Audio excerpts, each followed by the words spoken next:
Imagine you're walking through the woods.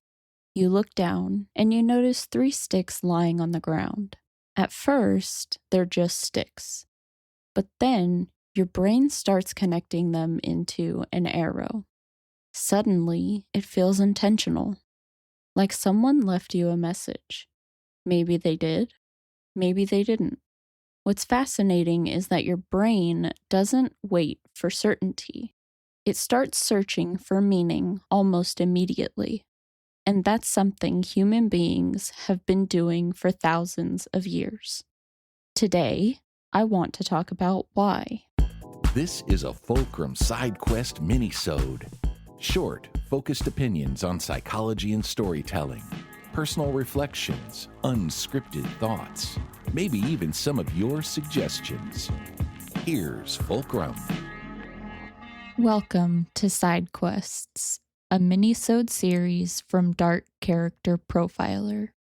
These are the detours, the hidden trails off the main path, where we explore the overlooked, the unexpected, and real-world psychological echoes. Let's get into today's side quest.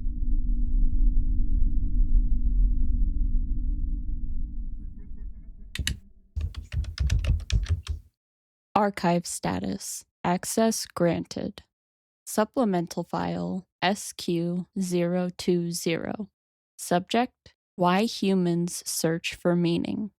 Classification: Supplemental psychological analysis. Status: Open.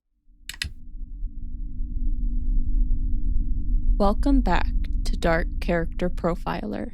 I'm Fulcrum. Here at the archive, not every file belongs to a fictional character. Sometimes the most interesting files are the ones we all recognize in ourselves.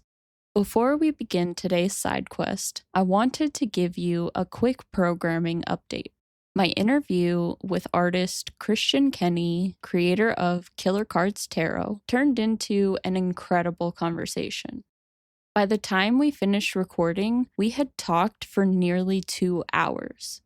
Rather than rushing an edit just to meet a deadline, I decided to spend a little extra time making it the best interview I can. That file will be opening in 2 weeks. In the meantime, I thought this was the perfect opportunity to explore one of the psychological ideas that naturally leads into our conversation. Why are human beings so drawn to symbols? Not just tarot, but all symbols. Why do we look at images, stories, dreams, myths, or even coincidences and instinctively ask, what does this mean? As it turns out, that's a very human thing to do. Pattern recognition. One of the brain's primary jobs is recognizing patterns. From an evolutionary perspective, that makes perfect sense. If our ancestors could recognize patterns, they were more likely to survive. They noticed changes in weather, animal tracks, danger, food, and safe places. Over thousands of years, the human brain became remarkably good at connecting information. Sometimes it's almost too good. Psychologists sometimes use the term apophenia to describe our tendency to perceive meaningful patterns within unrelated information. That doesn't mean every pattern we notice is imaginary. It simply means our brains are always searching for order, for explanation, for meaning. In many ways, it's one of the reasons our species has survived as long as it has. The stories we live by. Here's something I find fascinating. People often think memories are stored like recordings, almost like replaying a movie, but they're not. Our brains organize experiences into stories. Stories help us understand who we are, where we've been, what we've survived, and where we're going. Psychologists sometimes refer to this as narrative identity. We don't simply remember events. We interpret them. We assign meaning to them. We connect them into a larger story about ourselves. and symbols often become shortcuts into those stories. Not because they tell us who we are, but because they invite us to think about who we are. Why symbols endure. Think about how often symbols appear throughout history: religious traditions, national flags, wedding rings, family heirlooms, dreams, works of art, even fictional characters. None of those objects possess psychological power simply because they exist. The meaning comes from the relationship we build with them. Symbols help us communicate ideas that can be incredibly difficult to explain directly: loss, hope, identity, transformation, fear.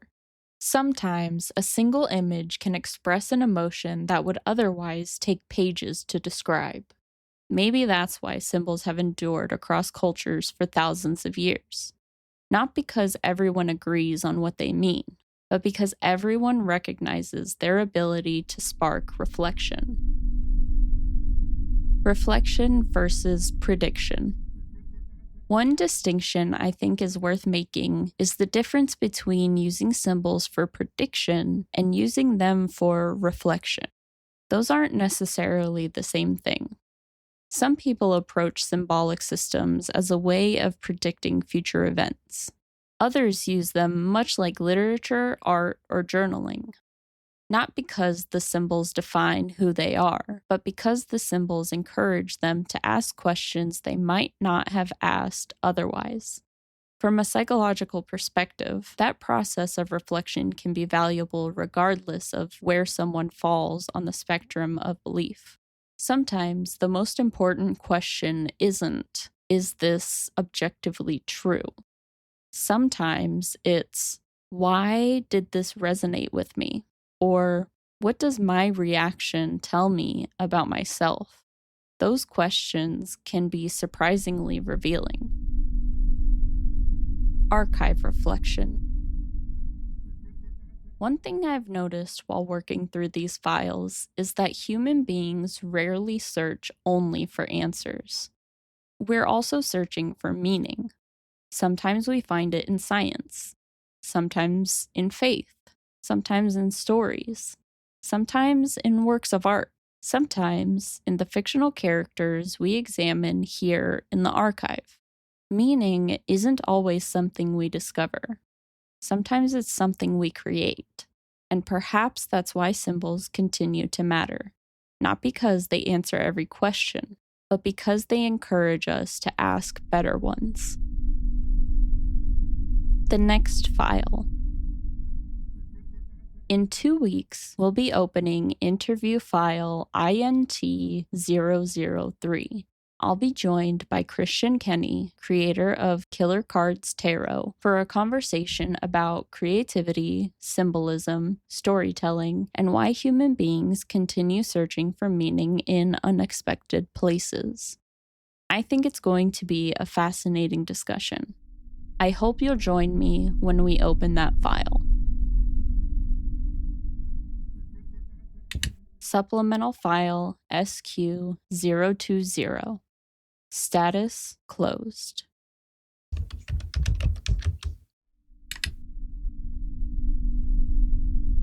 Thank you for visiting the Dark Archive Bureau.